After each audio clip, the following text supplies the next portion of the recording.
Next పిండి పదార్థం కోసం పరీక్ష. పిండి పదార్థం కోసం పరీక్ష అంటే మనం ఏదైనా ఒక ఆహార పదార్థాన్ని తీసుకుని అది పిండి పదార్థమా, మాంసకృతులా, లేకపోతే కొవ్వులా అనేది ఎలా తెలుసుకుంటామంటే ఒక కొద్ది పరిమాణంలో ఆహార పదార్థము లేదా ముడి పదార్థమును తీసుకొని దాని మీద 2 లేదా 3 చుక్కలు సజల అయోడిన్ ద్రావణాన్ని వేయండి.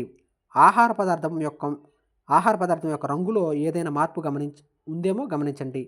అది నలుపు రంగుగా మారితే నీలి నలుపు రంగు అనేది ఆ పదార్థం స్టార్చ్ కలిగి ఉందని సూచిస్తుంది. అంటే ఒక పదార్థాన్ని తీసుకొని ఆ పదార్థంలో కనుక 2-3 చుక్కల సజల అయోడిన్ ద్రావణాన్ని కనుక వేస్తే ఆహార పదార్థం అనేది నీలి రంగులోకి మారిందంటే, నీలు లేదా నలుపు రంగులోకి మారిందంటే ఆ ఆహార పదార్థం అనేది కార్బోహైడ్రేట్స్ అంటే పిండి పదార్థానికి చెందినది అని అర్థం. నెక్స్ట్ ఇక్కడ ఫిగర్ చూశారు కదా, ఈ ఫిగర్ దానికి సంబంధించింది. నెక్స్ట్ వచ్చేసరికి ప్రోటీన్ పరీక్ష.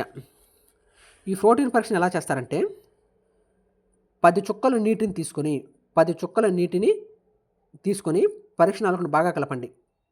దానికి 2 చుక్కల కాపర్ సల్ఫేట్ ద్రావణము, 10 చుక్కలు కాస్టిక్ సోడా ద్రావణాన్ని పరీక్ష నాలుకలో వేయండి. వేసిన తర్వాత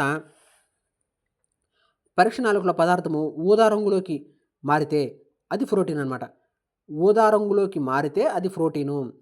మన ఆహార పదార్థంలో కాపర్ సల్ఫేట్ని కనుక వేస్తే కాపర్ సల్ఫేట్ని కనుక వేస్తే అది ఊదా రంగులోకి మారితే అది ప్రోటీను. కాపర్ సల్ఫేట్ని ఆహార పదార్థం మీద వేస్తే అది ఊదా రంగులోకి మారితే అది ప్రోటీను. నెక్స్ట్ కొవ్వులు పరీక్ష అనేది చాలా సింపుల్ అనమాట. కొవ్వుల పరీక్షను ఎలా చేస్తారంటే ఏదైనా సరే ఒక ఆహార పదార్థాన్ని ఒక పేపర్ మీద కనుక ఉంచినట్లయితే ఆ పేపర్ పైన మరక ఆకారంలో కొవ్వు ఉందని సూచిస్తుంది. ఏదైనా సరే ఆహార పదార్థాన్ని ఒక పేపర్ మీద పెట్టినట్టయితే అది కనుక మరకలో అయితే ట్రాన్స్పరెంట్గా ఉంటే కనుక అది కొవ్వుల పరీక్ష. ఇదంతా అవసరం లేదు.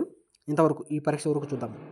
నెక్స్ట్ వీడియోలో మిగతా గురించి చెప్పుకుందాం. ఈ పరీక్షల వరకు 3: కొవ్వుల కోసం పరీక్ష, మాంసకృతుల కోసం పరీక్ష, కార్బోహైడ్రేట్స్ కోసం పరీక్ష. మీరు గుర్తుపెట్టుకోండి, కార్బోహైడ్రేట్స్కి ఏమో అయోడిన్తో పరీక్ష చేస్తారు. ప్రోటీన్స్కి వచ్చేసరికి కాపర్ సల్ఫేట్తో చేస్తారు. కొవ్వుల కోసం వచ్చేసరికి ఒక పేపర్ను ఉపయోగిస్తారు. ఓకే, మన వీడియోస్ నచ్చితే లైక్ చేయండి, సబ్స్క్రైబ్ చేయండి, షేర్ చేయండి. Thank you one and all.